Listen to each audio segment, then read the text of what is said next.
So Planet Coaster 2 has been revealed, and with it comes the existential dread that I will stop playing Planet Coaster. In a few months' time, of course. Don't click off the video just yet. That being said, it will doom my cancelled and unfinished projects. But that's when an idea came to mind. What if I take the best parts of these projects and use them in one final park? Alright then, let's create a park one last time. Lundway was a project that I started for Corvus's 5K competition in April 2023. I know he's all the way up to 12K now, it sounds like such a long time ago. I wanted to try a theme that I'd never done before, but always wanted to try, and that was steampunk. 6 months prior to that, I had discovered Rookburgh at Phantasialand, which completely changed the way I would design my parks in Planet Coaster, putting an accent on immersion, hiding the realistic aspects as best as I could. Lundway was my very first attempt at doing precisely that. Immersion in a themed world, but never to the detriment of realistic aspects. The area was going to have a Maurer spinning coaster inspired by Winges, an SNSL Loco with touches of Oblivion and Conda, a Gerstlauer Skyfly, and a drop tower. On top of that, I wanted fully themed shops, restaurants, vending machines, and custom toilets. Yes, that last part is very important. Needless to say, it was going to be my most ambitious project yet. Or should I say, it is, because I'm going to use the idea of Lundway again, build it from the ground up to make my first area of what is my ultimate theme park on Planet Coaster. And this park will have the name of my earliest and most infamous cancelled projects of all.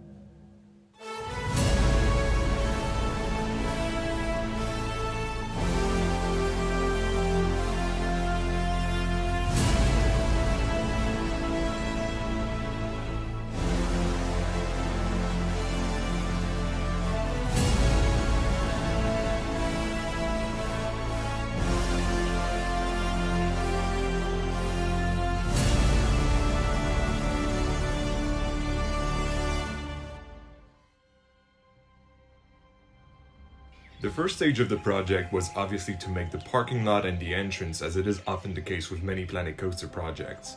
Thankfully, I had done a parking lot on an empty map a little while ago for a park that never was, called Parc du Pont, starting the theme of reusing assets that were going to be abandoned if not for this new project of ours.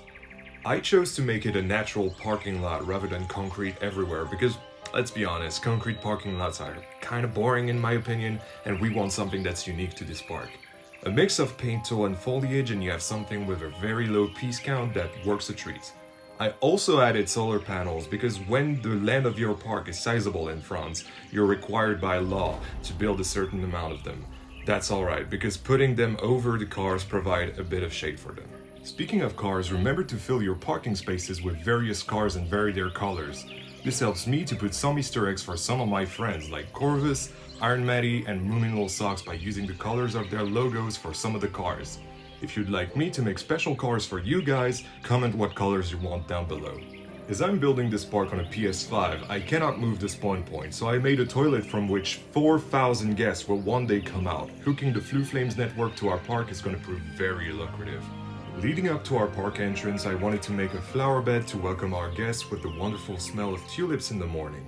That's when I got the idea to make a version of my logo, the Coastache, with these flowers, and I think it turned out alright. Once they get around the Coastache, a custom bridge that I'd made for the original idea for this map helps our guests to cross the river and join the park. It's very symbolic to me, like leaving the real world to enter the Marvellous realms. Building an entrance is all well and good, but conveying an idea with it is more important than having a bland and boring building. Remember, this is the first impression that our guests will have of the park, and you don't want that to be uninspiring because this is the starting point of the adventurous day they'll spend at your park.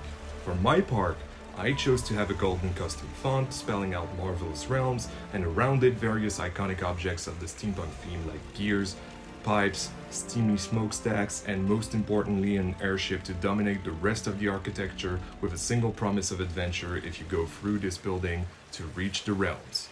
Not only do I want to convey feelings and concepts through the theming, I also want to fit as many things as possible in the smallest amount of space possible. This entrance is not just an entrance. It's also the brake run, transfer track and maintenance bay for heligliders, our Mara spinning coaster. For that, I've built a runway for the heligliders to land on outside of the building and continue inside next to the transfer track until the vehicle meets a contraption that will lock the spinning mechanism back in place for the onboarding process that's coming up. If a vehicle is stopped inside the assembly line, the next one will stop at this location to be steam cleaned after its flight. And once the way is cleared, this vehicle will be brought by the mechanism to the next stop until it's cleared to go to the station. Our station is located inside this massive warehouse of the harbor where the vehicles will arrive from the assembly line to welcome our guests on board. I've made sure to cover all Planet Coaster assets inside there so that your eyes focus on what matters. I've also added a little realistic detail that I've seen in stations of coasters like Untamed, a pressure plate.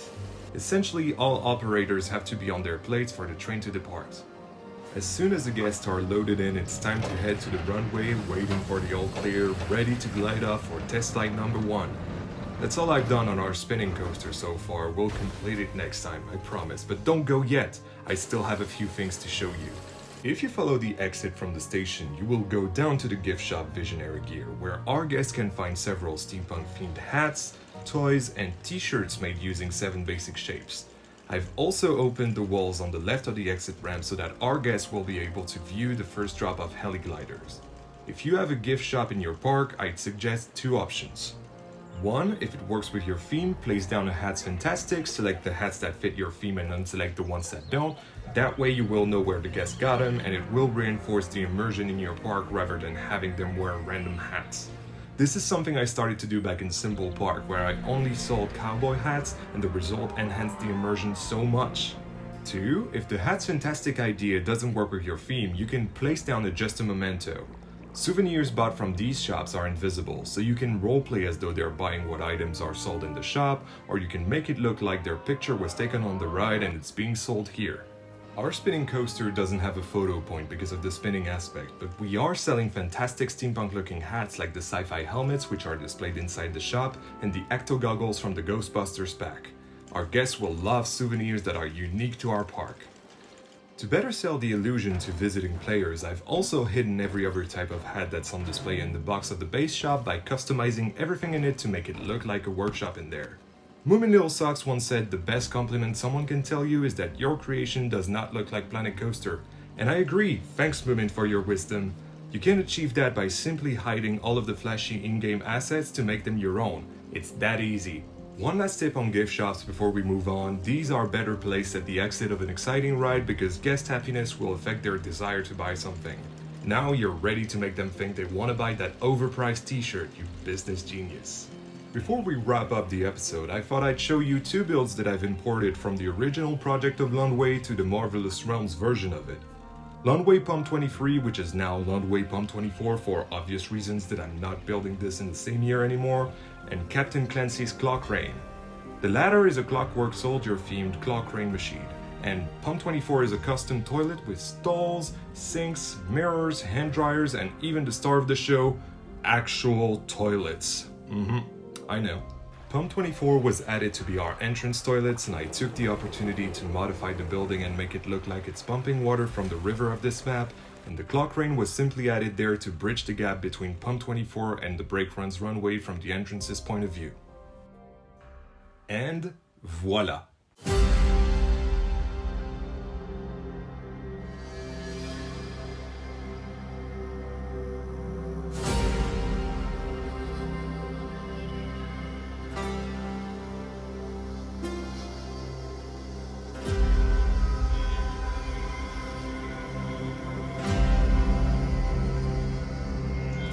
Our parking lot and our entrance are now done.